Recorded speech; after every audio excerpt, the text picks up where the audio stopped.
What up lil hoodies? My school caught fire. I've never been so happy in my life. Also trigger warning for panic attacks, so that's practically it. Alright, bye.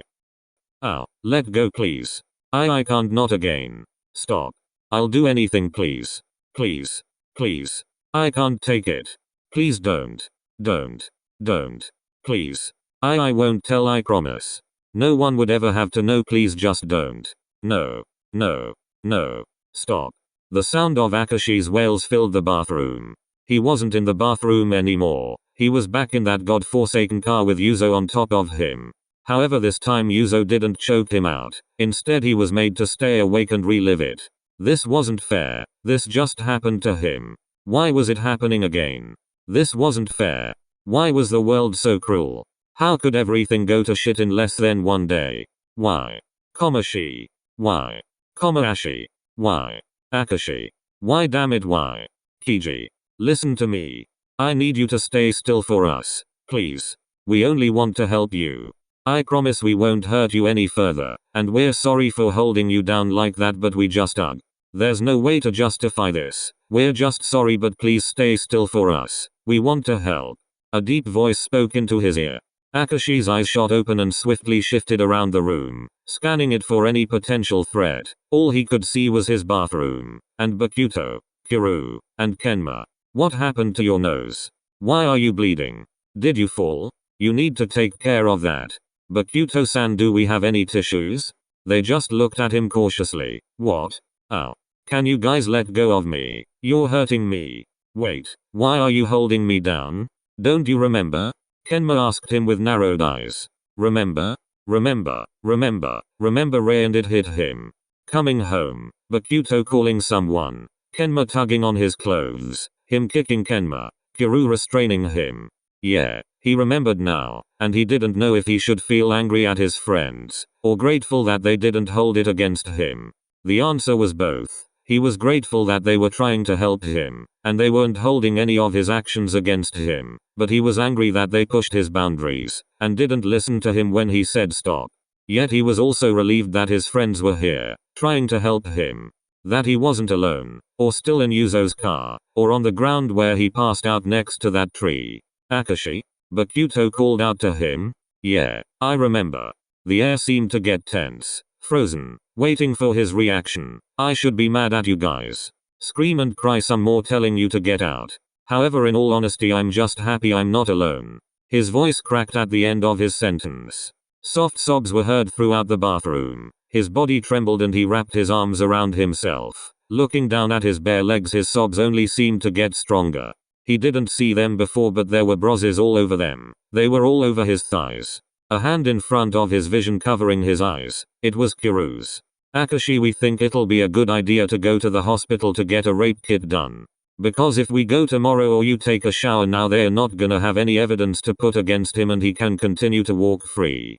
Bakuto stated, a determined edge in his voice. Clearly still angry. No, I don't want to. Akashi muttered, eyes still covered by Kiryu's hand. What if he does this to someone else? But his mum would be heartbroken. What if she feels disgusted with herself with the way he turned out? What about his little sister? She might cut him out of her life. His roommate would hate him for it.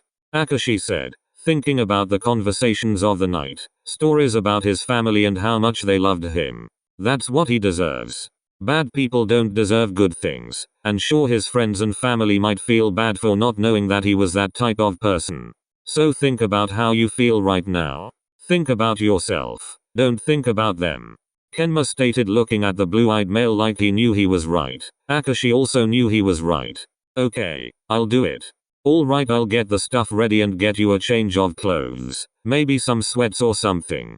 Kiryu helped Akashi take his shirt off, then give it to Kenma. Kenma, make sure you put those clothes into a bag. We'll take them with us. Bakuto commanded in his captain's voice that he hadn't heard in about a year. Hey. The two boys responded before doing the task they were given. It gave Akashi a dose of euphoria from their high school days. Bakuto popped his head back into the bathroom. Oh, and Kenma the gamer turned his head towards the door. Clean your nose. You're still bleeding. Before leaving again. A flush of embarrassment bloomed across Kenma's face. He quickly grabbed a tissue and wiped his nose. Kiryu removed his hand and quickly tugged off Akashi's shirt and gave it to Kenma, not allowing him to even process that his clothes were removed. A quick intake of breath caught his attention. He looked at where the sound came from. It was Kiryu. Akashi's eyes roamed to where Kenma was sitting still on the floor looking at him with an indescribable look in his eyes. He tried to look at his chest since it was clearly what they were looking at, but this time 2 pairs of hands covered his vision. Okay, I won't look. An uncomfortable hush fell over them. Is it really that bad? Am I that disgusting now? If I am, please tell me. Don't lie to me. Am I disgraceful to look at now? Akashi asked, his voice cracking in almost every sentence. Kiryu could feel his palm getting wet. No, it's not like that. We just don't know how to respond to seeing you like this. I just can't see you like this. It just makes me so angry. While this was happening to you, I was writing some stupid paper. I even texted you if you were having a fun date, but this was happening to you and I feel disgusted with myself right now. Fuck. Kiryu struggled to say, clearly frustrated with himself. God, Akashi, I'm so sorry. Shit. Akashi could feel Kiryu's hand shake over his eyes. He reached up to grab his hand. At the same time a booming voice entered, or should he say re-entered the bathroom.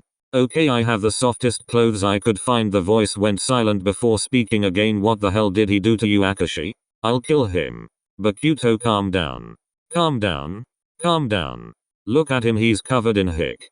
Bakuto, shut up and help me put his clothes on. Bakuto quickly shut his mouth and glanced at Akashi, who was looking at him with glassy eyes. Bakuto sighed and nodded his head, walking over towards the two and handed Kiryu the shirt to put on Akashi. Kenma got off the floor and exited the bathroom. Everyone was silent, unknowing of what to say. I'm sorry for yelling like that. Please forgive me. Bakuto said, ashamed. It's okay. Akashi muttered out.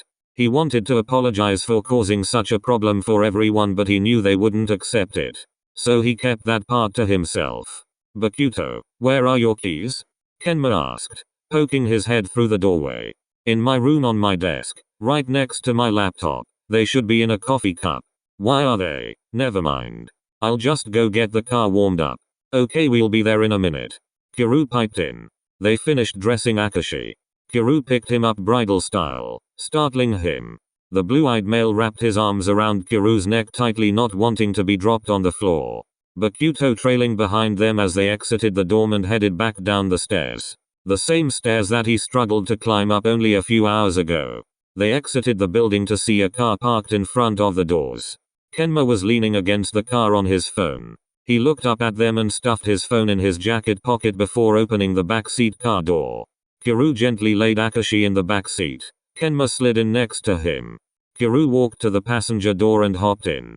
Bakuto got in the driver's seat and started to drive off, the car already running.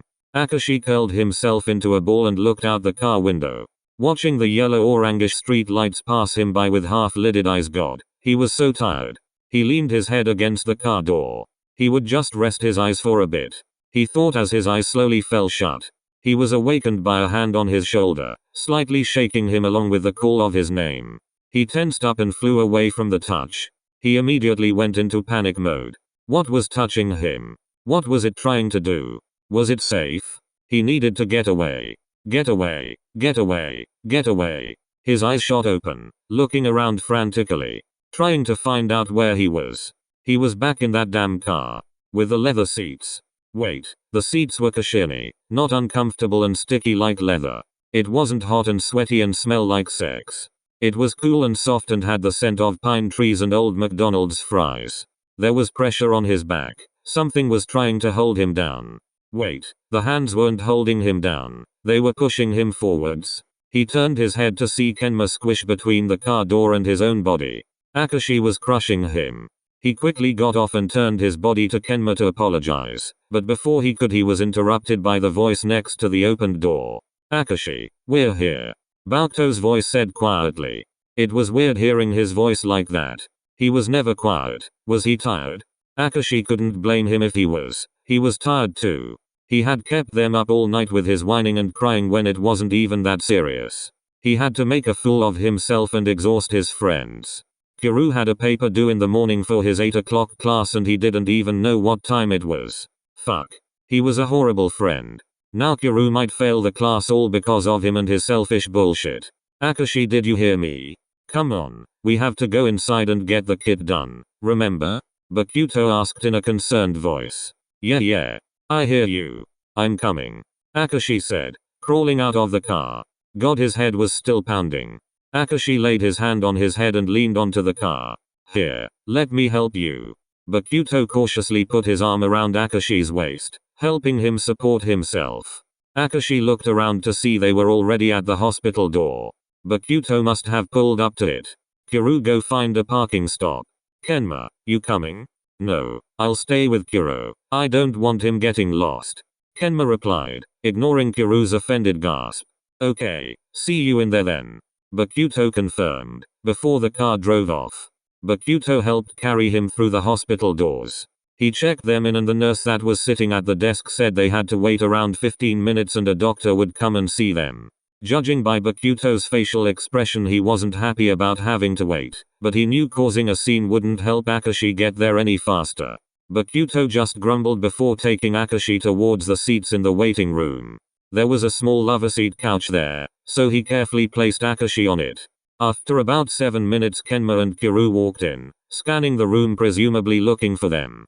After spotting them, they quickly walked over Kiryu a little faster than Kenma, who seemed exhausted. So how long? Kiryu questioned, looking out of breath with Kenma panting behind him. A few more minutes. Is he okay? Bakuto asked, tilting his head to see Kenma better. Oh, him? He'll be fine. Just in spite of playing volleyball for years, he still has low stamina. Shut up, you just had to run. I hate running. Fuck you. Kenma painted out, glaring at Kiryu. What time is it? Akashi questioned. 2:43 a.m. Kenma answered, looking at his phone. Kiryu, Bakuto, you have class in a couple of hours. You need to sleep, and Kiryu, you still haven't finished your paper. I'm so sorry for dragging you into this mess. I should have just dealt with it myself. Akashi gritted it out, with a self-deprecating tone. Class isn't important right now. What matters is you, and making sure that you're alright. We don't mind staying up and missing class. That's what friends do. Kenma spoke, in a matter-of-fact tone, leaving no room for argument. Akashi Kiji. He heard his name called out into the nearly empty waiting room. Alright, let's go. Bakuto said, getting up, pulling Akashi with him. The group of 4 walked to where a male nurse was waiting for them. Which one of you is Akashi Kiji? I am, sir. Okay, if you could just follow me, I can take you to your room. Wait, can they come with me? Usually our policy will go against that, but considering the circumstances of your visit, yes, they might. Now if you may follow me please, I can show you to your room. The nurse turned away, walking towards the double doors. Akashi took a deep breath and squeezed Bakuto's hand. The 4 boys glanced at each other before following the nurse through the wooden double doors.